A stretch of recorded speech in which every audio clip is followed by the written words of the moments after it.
Assalamualaikum. Myself Ashya Shahid. Hope you all are fine. Today the topic of my presentation is gallstones and bile stones.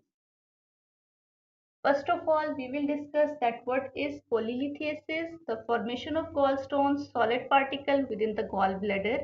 कि हमारे पास gall bladder में जब stones की formation होती है तो उसे हम गॉल स्टोन्स कहते हैं और इस कंडीशन को हम कहते हैं पोलीलिथियसिस।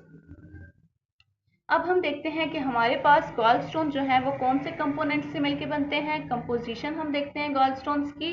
तो cholesterol was the most common constituent 82.6%। के जो कोलेस्ट्रॉल है वो ज्यादा अमाउंट में प्रेजेंट होता है 82.6%। और हमारे पास कुछ अमाउंट में कैल्शियम, कुछ अमाउंट में बिलीरुबिन और कुछ अमाउंट में हमारे पास इसमें कार्बोनेट जो है वो प्रेजेंट होती है।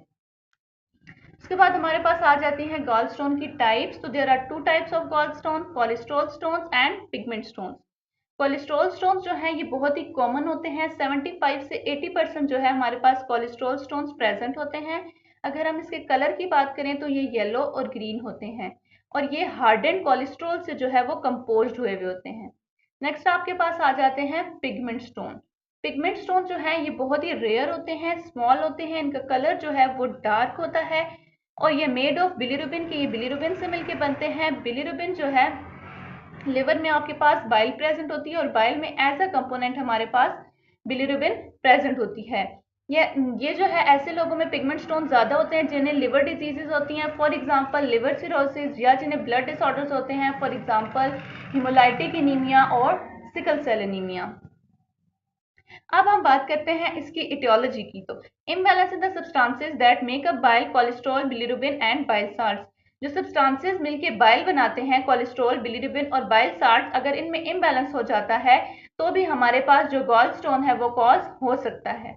अब हम इसके रिस्क फैक्टर्स की बात करते हैं। तो फर्स्ट वन आपके पास आ जाता है बिलियरी ट्रैक्ट इन्फेक्शन, कि हमारे पास जो बाइल डक्ट है अगर उसमें इन्फेक्शन हो जाता है तो वो भी स्टोन कॉज कर सकता है। सेकेंड वन आपके पास आ जाता है लिवर सिरोसिस। लिवर सिरोसिस का जो पेशेंट है उसमें जो आपके पास बिलीरुबिन की जो अमाउंट है बाइल में वो इंक्रीज कर जाती है, तो वो भी एक कॉमन कॉज हो सकती है गॉल स्टोन की। थर्ड वन आपके पास आ जाता है ओबेसिटी। ओबेसिटी में कि अगर पेशेंट ओवरवेटेड है तो इसकी बॉडी में जो फैट की अमाउंट है वो इंक्रीज कर जाती है, तो इसकी वजह से भी आपके पास जो गॉल स्टोन है वो कॉज हो सकता है। नेक्स्ट वन है मेडिकेशंस, हार्मोन रिप्लेसमेंट थेरेपी के मेडिकेशंस की वजह से भी आपके पास गॉल स्टोन जो है वो कॉज हो सकता है। नेक्स्ट वन है high fat and high cholesterol. जब आपके पास फैट की अमाउंट इंक्रीज कर जाती है या कोलेस्ट्रॉल की अमाउंट इंक्रीज कर जाती है तो भी आपके पास जो गॉल स्टोन है वो कॉज हो सकता है। Next one sickle cell anaemia. तो सिकल सेल एनीमिया की वजह से भी आपके पास जो गॉल स्टोन है वो कॉज हो सकता है, क्योंकि इसमें जो आरबीसी का साइज है वो सिकल शेप का हो जाता है। लास्ट वन आपके पास आ जाती है सर्टन मेडिकल कंडीशन। कुछ हमारे पास ऐसी मेडिकल कंडीशंस होती हैं, फॉर एग्जांपल डायबिटीज और लिवर सिरोसिस, जिनकी वजह से आपके पास जो गॉल स्टोन्स हैं वो फॉर्म हो सकते हैं। नेक्स्ट आपके पास आ जाती है इसकी क्लिनिकल मैनिफेस्टेशन। तो फर्स्ट वन है एसिम्प्टोमेटिक।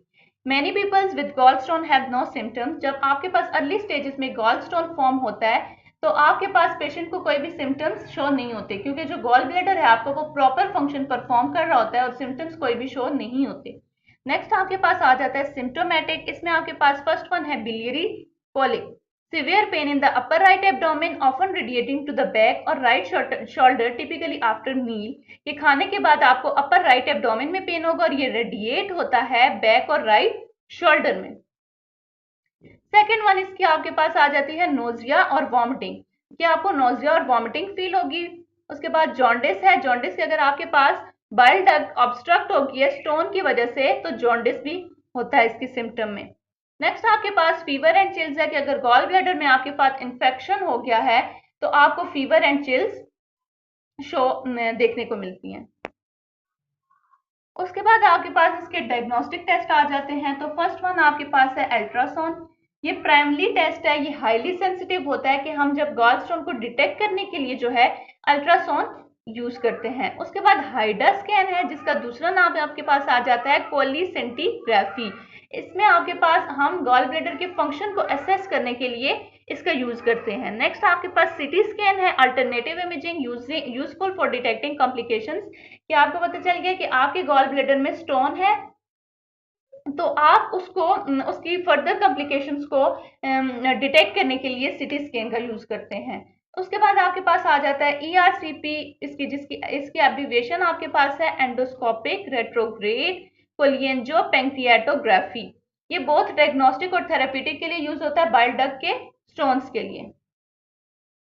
हम ब्लड टेस्ट करवाते हैं लिवर फंक्शन को असेस करने के लिए, इन्फेक्शन को असेस करने के लिए और बिलियरी ऑब्स्ट्रक्शन के साइंस को असेस करने के लिए। उसके बाद आपके पास इसकी मेडिकल मैनेजमेंट आ जाती है। Asymptomatic, often no treatment required. Early stages में जब आपके पास गॉल स्टोन फॉर्म हो रहा होता है तो हमारे पास कोई भी ट्रीटमेंट रिक्वायर्ड नहीं होती, क्योंकि आपको बिल्कुल भी सिम्टम्स शो नहीं होते। सेकेंड वन आपके पास है सिम्प्टोमेटिक, उसमें पेन मैनेजमेंट के लिए हम एंसिड्स और ओपियोइड्स का यूज करते हैं। उसके बाद सेकेंड वन है आपके पास ओरल बाइल एसिड्स यूज करते हैं, जो आपके पास कोलेस्ट्रॉल स्टोन्स है, स्मॉल कोलेस्ट्रॉल स्टोन, उनको डिसॉल्व करने के लिए। For example ursodeoxycholic acid. उसके बाद आपके पास आ जाती हैं एंटीबायोटिक्स के। अगर आपके पास इन्फेक्शन प्रेजेंट है तो हम एंटीबायोटिक्स का यूज करते हैं। नेक्स्ट आपके पास आ जाती है इसकी सर्जिकल मैनेजमेंट। तो फर्स्ट वन इसमें आ गया पॉलीसिस्टेक्टोमी, कि हम सर्जिकली जो है गॉल ब्लैडर को रिमूव कर देते हैं।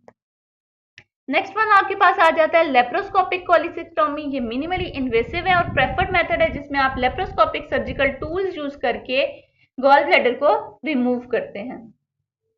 नेक्स्ट वन आपके पास आ जाता है ओपन कोलिसिस्टेक्टोमी। ये ट्रेडिशनल सर्जरी है used if laparoscopic approach is not possible, कि आपके पास जो लेप्रोस्कोपिक है ये ये कॉस्टली होता है, इसकी वजह से अगर ये पॉसिबल ना हो तो हम जो है ओपन कोलिसिस्टेक्टोमी यूज करते हैं, मींस थ्रू कट आप गॉल ब्लैडर को रिमूव करते हैं।